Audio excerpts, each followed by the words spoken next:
5 बार विधायक बन गए, मंत्री बन गए। सही बता जय भीम का नारा लगा के 5 बार विधायक और मंत्री बने थे।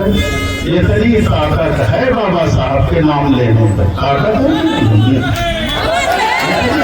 है। ये घनश्याम चमार यहाँ बैठे रहे हो, कहाँ चलेंगे?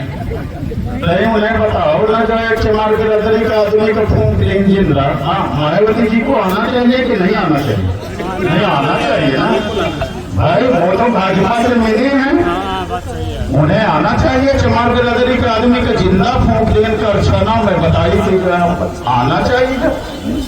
सत्यानाश कर दी जो है मायावती जी ने, सत्यानाश कर दिया। सही बता, बर्बाद कर दिया समाज को, चौराहे पर खड़ा कर दिया। ये हालात है इधर, बुरी दशा हो गई साथियों। हम तो भैया जितने दिन जिंदा रहेंगे अपने वसूलों पर जिंदा रहेंगे। हम जानवर नहीं हैं कि हमें कोई खरीद ले या तोड़ डाले जो है, ये संभव नहीं है। हम अपने वसूलों पर जिंदा रहेंगे। 2017 में आप लोग हरा दिए, हम घर बैठे रहे।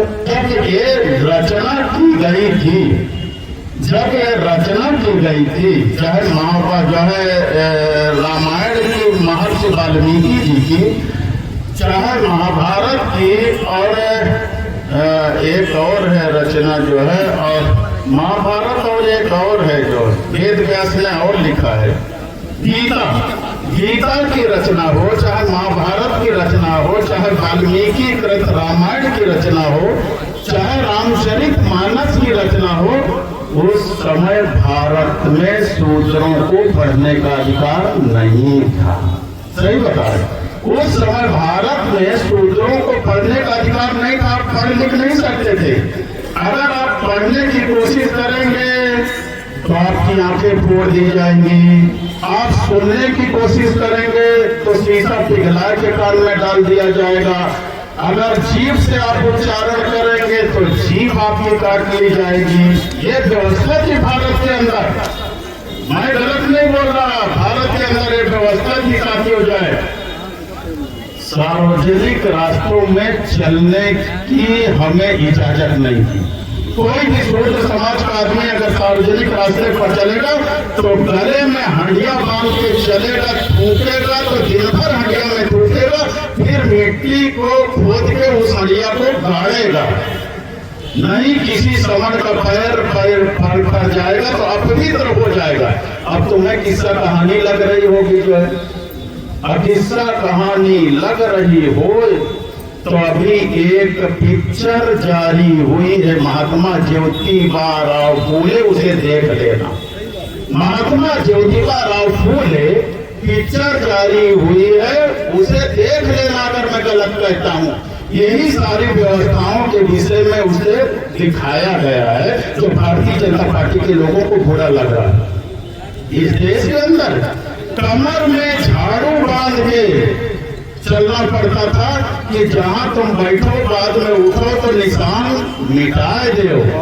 पैर में चीथड़े पुराने कपड़े बांध के चलना पड़ता था जिससे तुम्हारे पैर के निशान मिटते चले जाएं, दूसरे का पैर ना पड़े।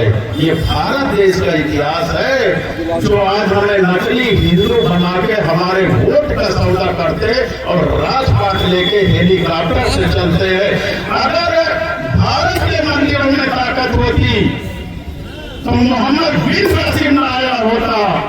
भारत के मंदिरों में ताकत होती तो महमूद गजनवी आया होता। भारत के मंदिरों में ताकत होती तो मोहम्मद घोरी न आया होता और इस को लूटने का काम न किया होता।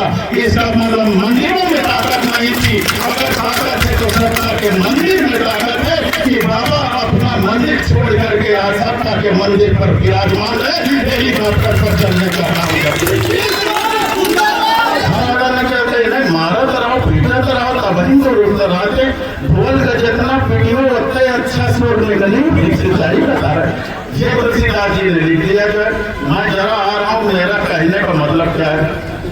हमें लिख दिया अधम जाति में शिक्षा पाए भयम यथा अहितूत पिलाए। कहते अधम जात में, नीच जात में जो शिक्षा प्राप्त कर लेता है वह ठीक उसी तरह हो जाता है जैसे सांप दूध पीने के बाद रंजीत अत्यधिक जहरीला हो जाता है, उसी जैसे सांप दूध पीने के बाद और जहरीला हो जाता है, उसी तरह शूद्र शिक्षा पाने के बाद जहरीला हो जाता है। बताइए, अधम जात में शिक्षा पाए, भया हुआ था तो गाय दूध पिलाए, ये लिख दिया जो है तुलसीदास जी ने जो है। फिर लिख दिया कि पूजे ही विप्र सकल गुणहीना, शूद्र न पूजे गुण ज्ञान प्रवीणा। कहते विप्र माने ब्राह्मण की पूजा होनी चाहिए चाहे जितना गुणहीन हो, लेकिन शूद्र की पूजा नहीं होनी चाहिए चाहे जितना गुणी हो, प्रवीण हो जो है। तुलसीदास जी ने ये भी लिख दिया जो है।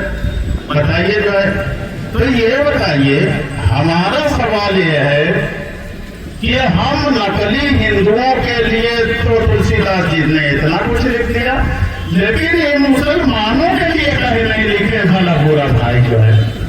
भाई मुसलमानों के विषय में तो भला बुरा लिखना चाहिए, नहीं लिखे जो है। तुलसीदास जी की हिम्मत नहीं पड़ी अकबर के समय में लिखने के लिए, सही बताए।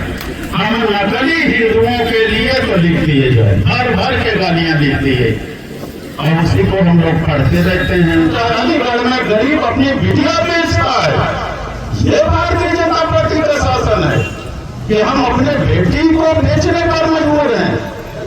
हमारे पास उसके शादी का पैसा नहीं, हमारे घर के लोग बीमार हो जाए तो उनकी दवाई का पैसा नहीं है। ईमानदारी से आप बताओ, क्या सरकारी अस्पतालों में कोई दवा मिलती है?